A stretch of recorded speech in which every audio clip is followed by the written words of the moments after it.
Good evening, dear classmates and tutor. I hope you're really fine. My name is Juan Carlos Tovar. Today I want to talk to you about my worksheet. My worksheet is about simple future and continuous future. I select this topic to make my activity.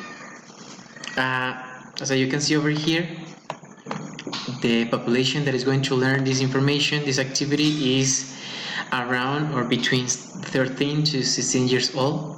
The vocabulary that they are going to learn is this, and I select the virtual environment to teach this activity because I think this is a great way to teach, and you have many tools to learn and to teach.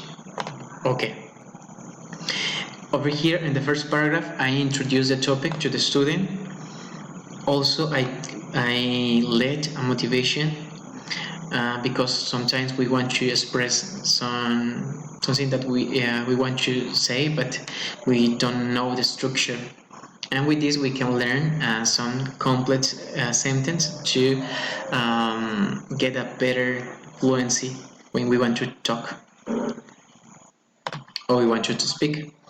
Okay, in the second paragraph, I give them a little brief information about the topic. What is the purpose of simple future and continuous future? Also, I write down two formulas, two examples, to that the student realize the difference between them. After, if the students doesn't understand very well the topic, over here I let them a video where the student can find more information about the topic, because many times it's not just enough with the theory.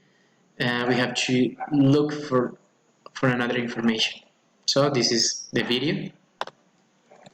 And also we can over here find a comment about that. Now that everything is clear, let's go to practice. Okay, this is the practice where the student have to solve these exercises and take a screenshot of each one.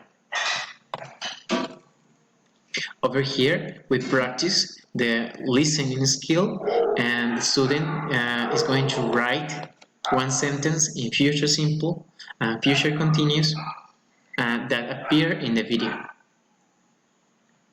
After this point, the student is going to create a comic, yes, about any topic, but where they use the two topics, yes, and the comics must have at least 5 squares and introduction, not unrealized, yes, and through this activity, through this platform, this website. And as a last point, the student must record himself reading this comic. Yes, I think this is all my activity. In this activity, the student must handle all the skills of English. Yes, like reading, writing, listening, speaking. Yes, and I think this is a better, good activity to practice whole skills while the students learn grammar. Okay, thank you for watching me, and goodbye.